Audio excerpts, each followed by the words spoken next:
اگر شہد کا اللہ نے شفا بولی ہے تو اس کے بھی کوئی اصول ہیں کہ نہیں جی اللہ نے قرآن میں شہد کو شفا بولا اور میں 2 بوتلیں روزانہ منہ لگا کر پی لوں، یا کلونجی ملتی ہے تو کلونجی کے میں پھکے مارنے شروع کر دوں.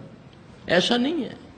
جب عبادات کے لیے اصول ہیں، تلاوت کے لیے کچھ اصول ہیں، سونے کے لیے، جاگنے کے لیے، بیٹھنے کے لیے، تو اللہ کے بندو اللہ کے نبی سے رہنمائی لو. کہ کیا کریں ہم؟ اب دیکھیں یہ کیا حال ہو رہا ہے بچوں کا. یہ دیکھیں ایڑی کو کٹ لگتا ہے، ایسے لگتا ہے خنجر کوئی مار کے نکال کے لے گیا.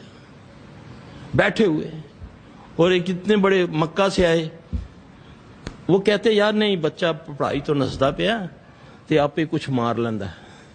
اس جین نے سوچا ٹھہر پھر تینوں بھی میں دسنا ہے. اس کے سامنے اس کی دوسری ایڑی پر اتنا بڑا